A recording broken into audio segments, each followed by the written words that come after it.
Hey YouTube, I am Lefty 1976 and this is another video on my Dillon XL650 and how I reload my 40 caliber S&W. I've learned a few things, some little tricks, and some of them might be excessive, like this might be a little too much for some people. Some people might agree with it. It's up to you. But as you notice, I don't have a lot of dyes sitting in here. What I do have sitting in here is the Dillon decapper and resizer. This is for the powder measure, which isn't there because I'm not using it right now. But I left it in because I will be using it later. And then this one here is a Lee undersized die. I use it exclusively for the 40 caliber, especially when I get new brass in from the range or something like that. I'm not sure what people used, and if they use a Glock, then I'll have issues with it. So I use that undersized die on like all my range brass. But the reason why I just do the decapping and resizing in one step is because I do use the stainless steel media for tumbling and polishing on the next one. And if you can see, like that looks like new brass. Not only on the outside, but on the inside, it's immaculate. And even the primer pockets are, I would say, a good like 95-98% like clean. Sometimes you will get some that haven't been done like in a while, like you could tell people have reloaded them a few times and they'll be real dirty, but it's still, it makes a big difference. And as you, like I just saw, like that's like super clean. I'm not going to have any issues with like dirt or something getting stuck in between the casing and the projectile. Like, who knows what people want to blame accuracy on, but I want it as good as I can get it.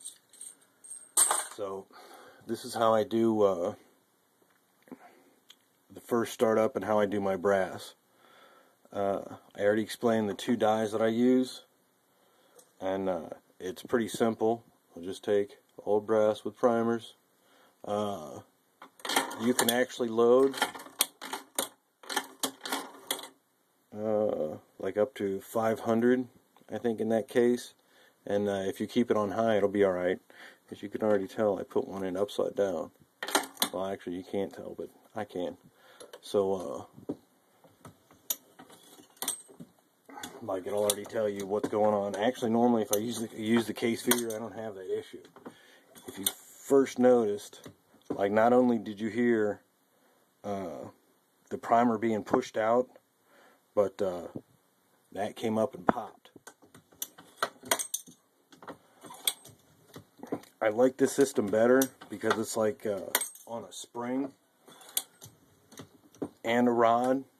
So if the casing isn't quite aligned 100% with the hole, but like if it's just a little off, but like it'll still pop right in that hole, and I won't break a pin like I would with most other, with most other die sets. There's that one that's backwards. No big deal. Take 2 seconds in, popped it backwards, and ready to go again. But yeah, that's the last primer. This is all I do for the first step. The second step I do, well, actually, once I bring them off the range, or if I get them, I'll wash them first. And then after I wash them and I dry them, then I do this. But I'll just go through however many cases I get in.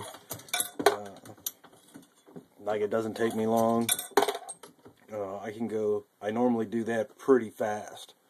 I think I can do like 500 in like a half hour or something like that. Or no, it was like 35 or 36 minutes or something like that to do 500 in a half hour. But the only thing you do is all I did was throw 500 cases in the case feeder, turn it on high, and let it run, and all I did was pump them out.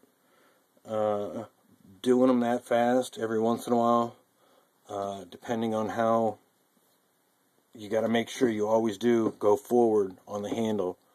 You can see that move forward all the way. That's what puts the case inside the shell plate.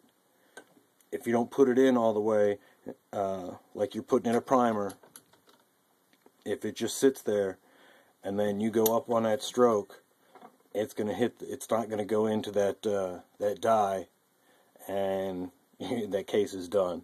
There ain't no coming back.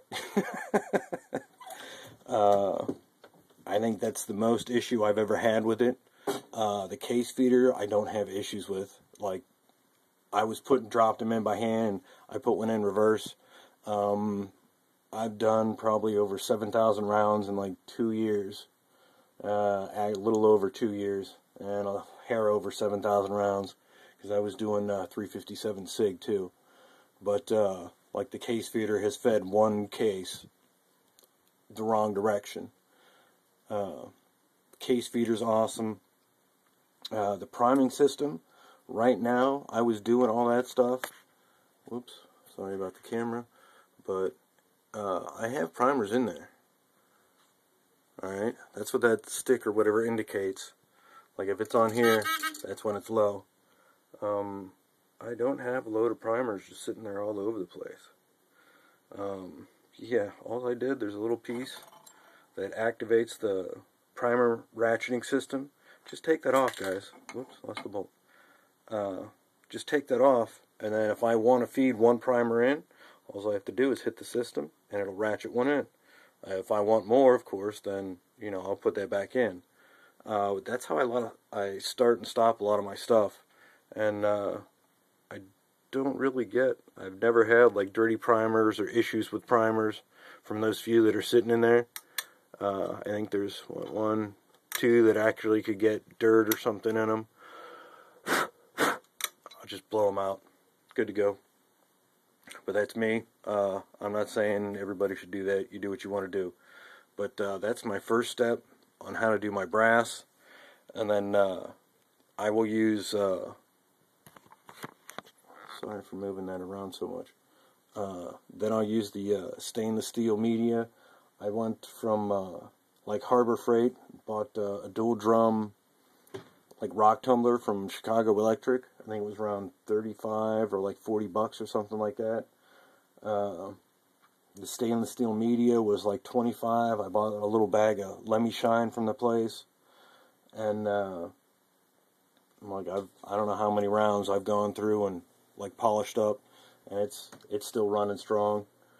For only altogether, what, say maybe $55 altogether. I mean, instead of spending getting one of those big drums, dropping like 250 bucks or 300 bucks. I mean, if you do a lot of rounds at one time, you know, a lot of shooting, I mean, that's cool, but like I'll do I don't even know, like it depends. I might shoot 500 rounds in a month. I might shoot 1,500.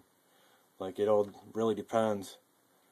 But this thing definitely, I don't have any issues with it. I will do a quick change from the tool head, anyways, from my decapping and resizing.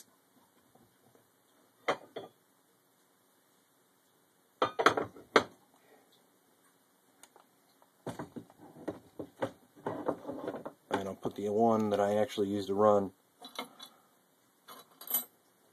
that is set up.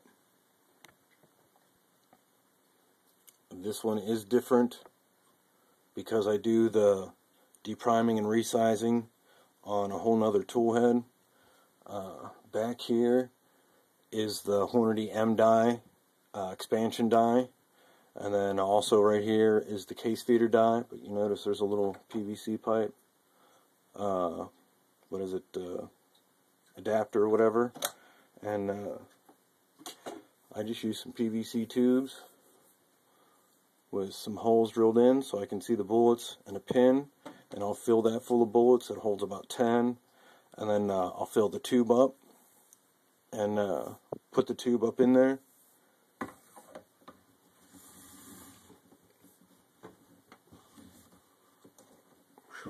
and now I have an automatic bullet feeder, and that only cost me, the die was what, I think around 40 bucks or something like that, 40 or 45, and but well worth it. And then the tubes and the adapter, I mean, that was like 10 or 12 bucks. So I mean, again, I'm under 60 bucks, and I just saved what, 250, 300 bucks from the bullet collator. But as I said, the first die is the M expander, so I don't use the bell from the Dillon powder measure that it usually expands the case. Like, there's two reasons for it. One is I don't really care for it all that much. Like, because you have to pretty much, you're holding that bullet as you're like on top of the case, and then you're putting it up. Your fingers are guiding it the whole time. So not only does it slow you down, but when you pinch your fingers in there, it kind of hurts. And you know, that's not the straightest possible way they can go in. So, but that M expander die expands the bullet all the way, or expands the case out differently than a regular expander die, or a regular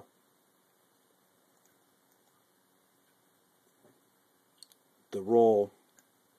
As you can see, whoa, sucks on the camera, but you can't put that in. Alright, no big deal. There's an empty case, no primer. I'm not putting any powder in it. I'll just put it in. I hit the expander. Alright, so I hit the expander die. I don't have to do anything else. I'm not putting powder in it, so I'll skip that step. Alright, I already have the bullet in my hand, so I'll skip the bullet feeder die because I don't have anything in it. And I'll just place that bullet right in there. Look at how that sits. Like, directly straight. Like, that's real nice. I'm going to go ahead and load it. I'm not going to crimp it because if you... Here's another tip, a lefty tip. If you crimp that bullet and then you fill one of these tubes and try to use it again, once it goes down and it hits the two collars, it'll basically fall right out. So you'll have one bullet load up, and then that one will fall out, and sometimes it might cause another one to fall out. But, alright, so that's a quick lesson on my two setups on .40 caliber and how I run them. Alright, thanks YouTube.